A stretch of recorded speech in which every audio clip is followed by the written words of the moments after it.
जी अस्सलाम वालेकुम। कैसे हैं आप सब? उम्मीद है आप सब ठीक होंगे, अल्लाह की अमान में होंगे। और मेरी दिली दुआएं हैं कि अल्लाह ताला आपको हमेशा अपनी अमान में रखे, दायमी खुशियाँ दे, दायमी आसानियाँ दे और आपके प्यारों को, आपके अजीज़ों को, बाल बच्चों को अल्लाह ताला ढेर सारी आसानियाँ दे, खुशियाँ दे और सलामत रखे।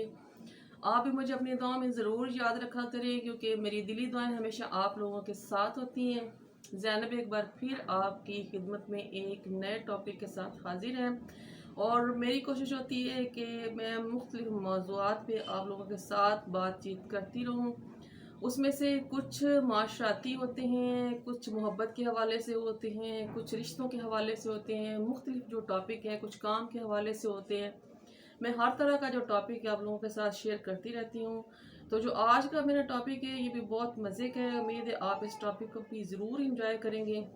जो मेरे देखने वाले हैं और जो मेरे सुनने वाले हैं उनकी ढेर सारी मोहब्बतों का, उनकी ढेर सारी चाहतों का, उनकी ढेर सारी तवज्जो का बहुत बहुत शुक्रिया। मैं उनकी इस मोहब्बत का बदल तो नहीं दे सकती, लेकिन मैं इसके बदले में दुआ ज़रूर दे सकती हूँ।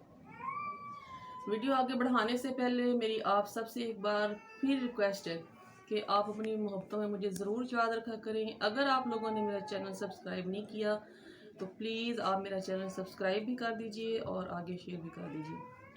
आज का जो टॉपिक है ये बहुत मज़े का है और इसका हवाला मैं कुछ इस तरह से दूंगी कि हम किसी की दी हुई छोटी सी तकलीफ़, किसी का दिया हुआ छोटा सा थोड़ा सा बोझ भी हम बर्दाश्त नहीं करते हैं। हम ये सोचे समझे बगैर कि ये बंदा जिसके लिए हम इसके छोटे से बोझ पे, इसकी छोटी सी टेंशन पे हम चीख रहे हैं, क्या पता ये इससे पहले हमारे लिए कितना बोझ उठा चुका है, कितनी तकलीफ बर्दाश्त कर चुका है, हमारी टेंशन पे ये कितना परेशान हो चुका है। तो आप सोच रहे होंगे कि आगे वाला टॉपिक पता नहीं क्या है। तो आगे ये टॉपिक जो है ये आप माशराती लिहाज से भी इसको समझ सकते हैं और एक आप सफ़रनामा भी कह सकते हैं। मैं रोज़ाना सुबह सुबह काम पे आती हूँ और फिर शाम को मैं यहाँ से वापस जाती हूँ और मेरी पूरी कोशिश होती है कि मैं लोकल सफ़र करूँ। लोकल सफ़र में जो मेरी सबसे फेवरेट जो सवारी है वो चिंग ची रिक्शा है, जबकि ज़्यादातर लोग जो चिंग ची रिक्शा है उसको पसंद नहीं करते। मैं उसको इसलिए पसंद करती हूँ कि आप जब उसकी फ्रंट सीट पे बैठे होते हैं तो आप सामने का सारा मंजर देख रहे होते हैं। उसमें आपको दरख्त भी नज़र आ रहे होते हैं, उसमें आपको ट्रक, बसें, रेहड़ी, हर चीज़ और छोटे से छोटा बंदा और बड़े से बड़ा कोई ऑफिसर अगर जा रहा है तो आप उसको देखते हैं, पास से गुजरता है और आप इंजॉय करते हैं और मुशाहिदा करते हैं। क्योंकि ये जो रोड पे चलते फिरते लोग हैं ये खुली किताब के मानद होते हैं। इनको कोई अंदाज़ा नहीं होता कि हमारे ऊपर किसी की नज़र है या हमारे लिए कोई बंदा मुशाहिदे का नज़रिया लेकर यहाँ पे हमारे ऊपर नज़र रखे हुए। तो कल जब मैं शॉप से वापस जा रही थी तो मैंने एक रिक्शे पे ना अपने आप को मैंने बोला कि इस पे मैं जाती हूँ। रिक्शा चिंगची खड़ा हुआ था तो वो जा भी रहा था। उसमें तकरीबन 2 जो सीट थी उसमें वो 2 सीट्स खाली थी, मैं उस पर बैठ गई। अब हम सवारी का वेट कर रहे थे लेकिन अभी तक सवारी जो थी वो नहीं आ रही थी और मेरी आदत है कि अगर सवारी जल्दी नहीं आती तो मैं जो 2 सीट्स हैं मैं उनका किराया दे देती हूँ और रिक्शे वाले को हमेशा कहती हूँ कि आप यहाँ से चलें, मतलब रिक्शे वाले का भी हर्ज ना और मैं अभी टाइम पे अपने घर पहुँच जाऊँ।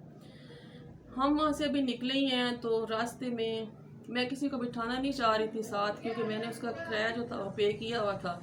लेकिन शाम हो रही थी, एक 6 फीट की औरत जो थी वो रास्ते में खड़ी हुई थी। देखने में उसकी जो वजाहत है वो मर्दाना लग रही थी और वो मर्दों की जैसी थी। उसने मास्क पहना हुआ था, बैग पकड़ा हुआ था और उसकी जिसामत भी काफ़ी मर्दाना टाइप थी, उसके हाथ पाँव सारे। मैंने जब उसकी परेशानी देखी तो मैंने रिक्शे वाले को बोला कि आप रुक जाएं। वो रुका। मैंने उस लेडी को मैंने बोला कि आप भी हमारे साथ बैठ सकती हैं। और जब वो लेडी मेरे पास बैठी मेरे दरमियान में, क्योंकि एक साइड पे एक और सवारी थी, दरमियान वाली जगह खाली थी और जो मोटर बाइक थी उसकी एक पाँव जो इधर रखना था और एक इधर रखना था, तब वो जो दरमियान वाली जो सवारी है वो उसमें एडजस्ट हो सकती थी। जिसामत के लिहाज से वो काफ़ी ज़्यादा भारी औरत थी और ये हमें पता है कि हमने उस औरत को किस तरह उधर दरमियान वाली जगह पे एडजस्ट किया है। मैंने सिर्फ ये सोचा कि ये औरत है और ये यहाँ पे अकेली खड़ी हुई है, तो मैं इसको अपने साथ बिठा लेती हूँ, ये गैर महफूज है। हम वहाँ से निकल गए। बहुत ज़्यादा परेशानी मुझे हो रही थी, तकलीफ़ हो रही थी, मेरी टांगों में पेन हो रही थी, क्योंकि उसने बिल्कुल दबा लिया था, इधर वाली सवारी को भी और उधर वाली सवारी को भी। मैंने उसको बर्दाश्त किया कि एक बंदा अगर मेरी वजह से तकलीफ़ से बाहर आ जाए तो इसमें कौन सी हर्ज वाली बात है। हमारे दीन में भी यही है और हमारे अल्लाह ने भी ये हुक्म दिया है, और इंसानियत के नाते भी ऐसा करना चाहिए।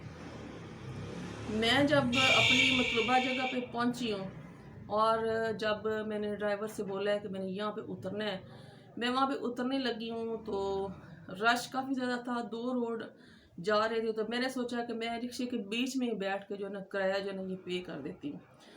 जब मैं किराया निकालने लगी अपनी बैग से, तो मेरा एक हाथ जो दायां हाथ है उसका हल्का सा जो वज़न है वो उस औरत को मतलब उस पर पड़ा, और उस औरत ने थोड़ी देर इधर उधर अपने जिस्म को हिलाया जुलाया, जैसे बंदा उकताहट का इज़हार कर रहा है, जैसे बंदा एलर्जिक हो रहा है। खैर मैंने फ़ील नहीं किया, मैंने कहा शायद जैसे मैं तंग हो रही हूँ वैसे ये भी तंग हो रही है। लेकिन ठीक 2 सेकंड के बाद उसकी जो बर्दाश्त है, जो उसका ज़र्फ़ है, वो जवाब दे गया, और उसने मुझे फ़ौरन बोला कि आप सारा बर्डन मेरे ऊपर डाल रही हो। मैंने उसकी बात को इग्नोर किया और मैं अपने जो पैसे हैं वो गिन रही थी, गिनती रही। उसके बाद फिर उसने बोला है कि मैं आपको बता रही हूँ कि आप सारा बर्डन मेरे ऊपर डाल रही हो, आपका सारा बर्डन मेरे ऊपर है। मैंने फिर भी उसकी बात का जवाब नहीं दिया, क्योंकि मैं हमेशा इस तरह के जो रवैये हैं उनका मैं जवाब देना मुनासिब नहीं समझती हूँ। आपकी जो खामोशी होती है वो खुद उसका जवाब होती है। मैंने उसकी बात को फ़ील नहीं किया, अपना किराया दिया, अपनी मतलूबा जगह पे मैं उतरी और मैं अपने घर की तरफ जाना शुरू हो गई। ये सारा टॉपिक जो है ये बयान करने का मकसद ये है कि मैं इन छोटी छोटी बातों को सोचती हूँ, फिर मैं इनसे सबक हासिल करती हूँ, फिर मैं इसमें से कुछ ना कुछ सीखती हूँ, इसको सर्च करती हूँ उस बात को कि ऐसा क्यों है। ये जो हमारे रवैये हैं, अब उस औरत ने ये नहीं सोचा, ये जो बंदा अंधेरे में मैं खड़ी थी इसने मुझे अपने साथ बिठाया, और इसने पता नहीं कितनी ज़्यादा तंगी फ़ील की और कितनी ज़्यादा इसने परेशानी उठाई मेरी वजह से। अब हल्का सा हाथ का जो उसके साथ लगना, या मैं ऐसे अपने बैग में से वो पैसे निकाल रही हूँ, उसका जो बर्डन है, वो बंदा एक छटांग का बर्डन आप कह सकते हैं कि मेरा एक छटांग का जो बर्डन है वो बर्दाश्त वो नहीं कर सकी।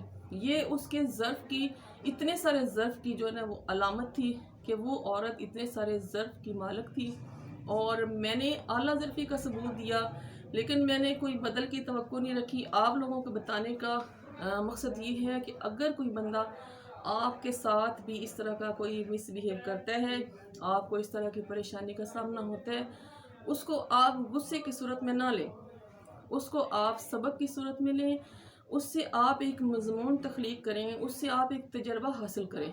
और लोकल सफ़र करने का मेरा मकसद भी यही होता है कि मुझे जो आने जाने वाले लोग हैं, मेरे साथ चलने वाले लोग हैं, उनके रवैयों से, उनके ज़र्फ़ से, उनकी बर्दाश्त से, उनके साथ सफ़र करने से मुझे बहुत कुछ सीखने को मिले। और मैं वो हमेशा मेरी ख्वाहिश होती है कि मैं जितना मतलब इल्म सीख सकूं। मैं किताबों वाले इल्म को तालीम समझती हूँ। वो आप किसी की कही गई बात को आप फॉलो करते हो, सीखते हो।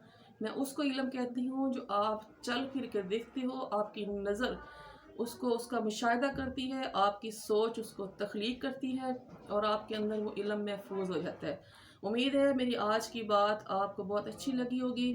मैं तकरीबन वीडियो बनाने की कोई मुझे ख़ास तकनीक नहीं है, मैं कोशिश ज़रूर करती हूँ कि आपके लिए एक अच्छी वीडियो बना सकूँ। अगर इसमें कुछ गलतियाँ हों तो आप प्लीज़ मुझे माफ़ कर दिया करें। अपना बहुत सारा ख्याल रखें और ज़ैनब को दुआ में याद रखें। अस्सलाम वालेकुम।